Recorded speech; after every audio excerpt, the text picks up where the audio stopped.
दोस्तों, कहानी की शुरुआत होती है रूस के एक प्रिजन वैन से, जिसमें बैठे हुए कुछ कैदियों को जेल ले जाया जा रहा था। लेकिन रास्ते में इस वैन में फ्यूल डलवाने के लिए इसे गैस स्टेशन पर रोक दिया जाता है और साथ ही कैदियों को भी हल्का होने की इजाजत दी जाती है। लेकिन जाते वक्त जब अफसर कैदियों को नंबर वाइज वैन में बैठाता है तो एक कैदी कम होता है। फिर तुरंत खोज शुरू होती है और वॉशरूम के बैक साइड पर मिलता है मूवी का मेन कैरेक्टर क्रेवेन, जिसके बाद इन सभी को जेल में ले जाकर सेल्स में बंद कर दिया जाता है। अब अगले दिन जब क्रेवेन एक्सरसाइज कर रहा होता है तो जेल के कुछ बदमाश आदमी क्रेवेन को अपनी दादागिरी दिखाने लगते हैं, लेकिन क्रेवेन इन्हें ही सबक सिखा देता है। इस मारपीट के बाद इसे जेल के हेड सेमोन के सामने पेश किया जाता है, जो पहले से क्रेवेन को जानता था। सेमोन क्रेवेन से कहता है कि ये जेल जल्द ही तुझे सुधार देगी। तभी क्रेवेन जमीन पर शेर का सर रख देता है, जिसकी स्किन से कारपेट बनाया गया था। ये देखकर क्रेवेन गुस्से में कहता है कि तुम्हें शिकार करना शोभा नहीं देता, कहीं कोई एक दिन तुम्हारा शिकार न कर ले। ये सुनकर सेमोन क्रेवेन पर हमला कर देता है और क्रेवेन शेर के दांत से सेमोन को जख्मी कर उसकी जान ले लेता है। इसके बाद क्रेवेन जेल की पुलिस से बचते बचाते छत पर पहुंच जाता है। ना तो इस पर पुलिस की रोक टोक का कोई असर होता है और न ही गोलियों का। बड़ी फुर्ती से क्रेवेन जेल की ऊंची दीवार को लांघ कर दूसरी तरफ आ जाता है, जहाँ इसका दोस्त हेलीकॉप्टर में से बैठाकर यहाँ से दूर ले जाता है। यहाँ बड़ा खुलासा होता है कि क्रेवेन असली कैदी नहीं था, बल्कि ये खोए हुए कैदी की जगह आया था और साइमन को मारकर यहाँ से भाग गया। यहाँ से कहानी पास्ट में शिफ्ट होती है, जहाँ हम 12 साल पहले क्रेवेन और उसके छोटे भाई दिमित्री को स्कूल में देखते हैं। इनके फादर निकोलाई इन्हें लेने आते हैं और इन्हें लंदन से न्यूयॉर्क ले जाने लगते हैं। रास्ते में निकोलाई इन्हें बताता है कि तुम्हारी मदर की डेथ हो गई है। काफी समय से वो मेंटली अनस्टेबल थी और उन्होंने खुद को ही खत्म कर लिया है, जिसका कसूरवार क्रेवेन निकोलाई को ही मानता है, क्योंकि अगर निकोलाई ने अपने बिजनेस से ज्यादा फैमिली पर ध्यान दिया होता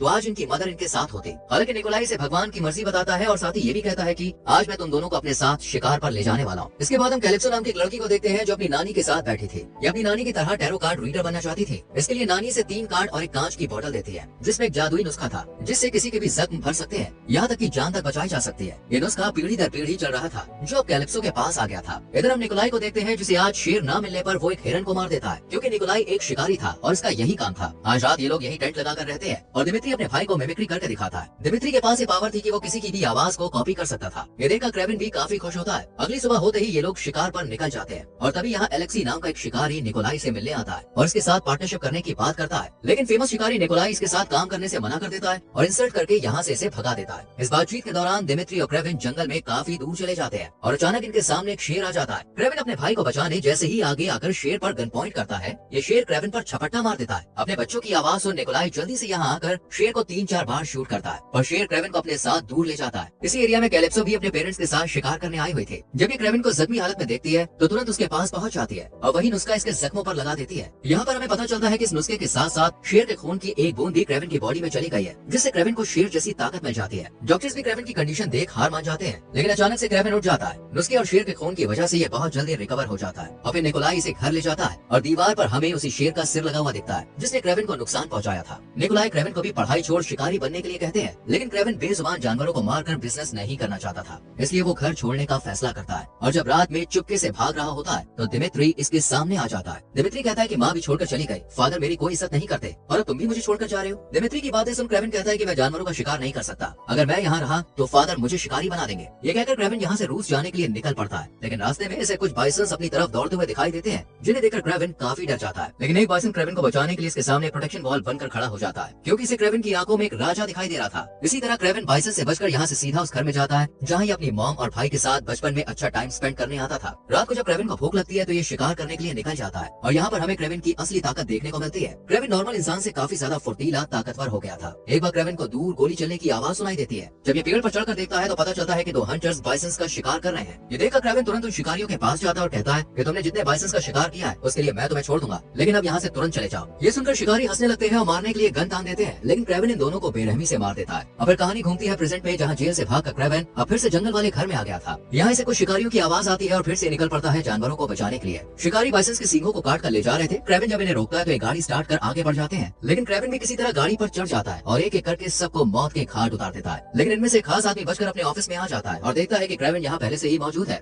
क्रेवेन जब हंटर्स ग्रुप की बुक चेक करता है तो इसे इस बंदे का नाम नहीं दिखता। इस पर क्रेवेन इसे चिढ़ाते हुए कहता है कि तेरी तो कोई इज्जत ही नहीं है, लेकिन तभी क्रेवेन को बुक में इसका नाम दिख जाता है और ये इसे भी मार देता है। इसी हंटर बुक को क्रेवेन अपना मोटिव बना लेता है, जिसमें मौजूद सभी हंटर्स को मारकर इसे जंगल और जानवरों को बचाना था। इधर हम कैलिप्सो को अपनी माँ के फ्यूनरल में देखते हैं, जो बहुत ज्यादा दुखी थे। कैलिप्सो जब यहाँ से जा रही होती है तो क्रेवेन इसके पास आकर इसे टैरो कार्ड और वही कांच की बोतल दिखाता है और बताता है कि मैं वही हूँ जिसकी तुमने जान बचाई थी। यहाँ कैलिप्सो के पास भी हंटर्स की लिस्ट आ चुकी थी, इसलिए कैलिप्सो हंटर किलिंग मशीन में क्रेवेन के साथ हाथ मिला लेती है और दोनों हंटर्स को मारने के लिए प्लानिंग बनाने लगते हैं। इधर हम मेन विलन एलेक्सी को देखते हैं, जिसे इसका एक आदमी बताता है कि क्रेवेन नाम का एक आदमी शिकारियों को मार रहा है, जल्द ही हमें कुछ करना होगा। ये सुनकर एलेक्सी ज्यादा परेशान नहीं होता और यहाँ से अपनी दुश्मन गैंग से मिलने जाता है और गैंग के आदमियों से कहता है कि तुम्हारा लीडर तो क्रेविन के हाथों मारा गया, इसलिए मैं तुम्हारे बिजनेस को टेक ओवर करना चाहता हूँ। इस बात के लिए कुछ लोग राजी हो जाते हैं, लेकिन जो लोग मना करते हैं उन्हें मारने के लिए एलेक्सी अपने असली रूप में आ जाता है। दरअसल एलेक्सी की बॉडी में कुछ ऐसी बायोमैकेनिकल ट्यूब्स लगी थी जिससे ये अपने इंसानी रूप में रहता था, लेकिन इन ट्यूब्स को निकालते ही ये गेंडे का रूप ले लेता है। राइनो का रूप देखकर ही बाकी के लोग इसे अपना बॉस मान लेते हैं। आज दिमित्री का बर्थडे था जिसके लिए एक पार्टी भी रखी गई थी, लेकिन तभी यहाँ कुछ गुंडे अटैक कर देते हैं और दिमित्री खुद को बचाने के लिए टेबल के नीचे छुप जाता है, जबकि निकोलाई इनका डट के सामना करता है और दिमित्री की कायरता के लिए इसे खूब डांट भी लगाता है। वहीं दूसरी तरफ हम रूस की जेल को देखते हैं जहाँ एक खतरनाक हंटर घुस आया था।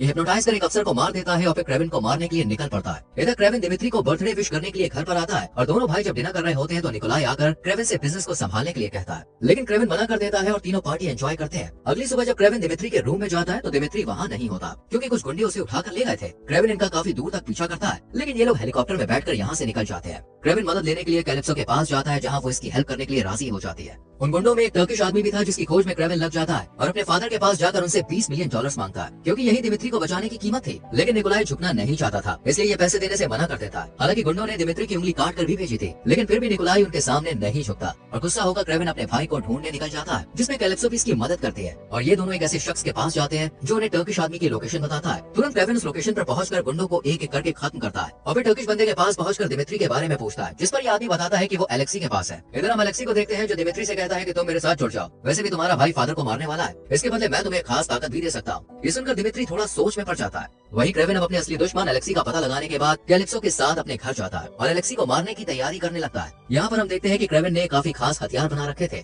इधर एलेक्सी के आदमी क्रेविन को मारने आ जाते हैं क्योंकि दिमित्री ने एलेक्सी को लोकेशन बता दी थी। जानवर भी क्रेविन को बचाने में उसकी मदद करते हैं, लेकिन हिप्नोटाइज की पावर रखने वाला क्रिस्टोफर क्रेविन को अपनी जान में फंसा लेता है और बस क्रेविन की जान लेने ही वाला होता है कि कैलिप्सो इस पर हमला कर इसे मार देती है और क्रेविन बच जाता है। अब तक एलेक्सी यही सोचकर खुश हो रहा होता है कि उसके आदमियों ने क्रेविन को मार दिया होगा, लेकिन रास्ते में बाइसेंस का ग्रुप इनकी तरफ बढ़ने लगता है और इनसे निपटने के लिए एलेक्सी गेंडे का रूप ले लेता है। यही क्रेविन भी आ जाता है और दोनों में जबरदस्त फाइट होती है। इसी बीच क्रेविन एलेक्सी के शरीर पर रॉड से हमला कर देता है और फिर बाइसेंस को इसके ऊपर चढ़ाकर इसे मौत की नींद सुला देता है। तभी दिमित्री भी यहाँ पे आ जाता है। आखिर में क्रेविन सबसे बड़े शिकारी को मारने जाता है जो कि निकोलाई था, लेकिन निकोलाई कहता है कि मैं एक शिकारी हूँ और आखिर तक यही करूंगा। क्रेविन अपने फादर को अपने हाथों से नहीं मारना चाहता था, इसलिए ये एक भालू की मदद से निकोलाई को मरवा देता है। इसके बाद सब ठीक हो जाता है और फिर दिमित्री का नेक्स्ट बर्थडे आता है जिस पर क्रेविन इससे मिलने जाता है, जहाँ दिमित्री कहता है कि अब मैं फादर के बिजनेस को आगे ले जाऊंगा। ये सुनकर क्रेविन काफी शॉक्ड होता है और दिमित्री क्रेविन के रूप में आकर उसे सबसे दूर रहने के लिए धमकाता है। दिमित्री के पास आवाज बदलने की तो पावर थी ही, एलेक्सी ने उसे रूप बदलने की भी ताकत दे दी थी और अब दिमित्री शिकार के खेल को शुरू करने का फैसला करता है। और लास्ट में क्रेविन को अपने फादर की दी हुई जैकेट और लेटर मिलता है जिसमें लिखा हुआ था कि तुम जानते हो तुम्हें किसका शिकार करना है। अगला दुश्मन था दिमित्री और इसी के साथ मूवी खत्म हो जाती है।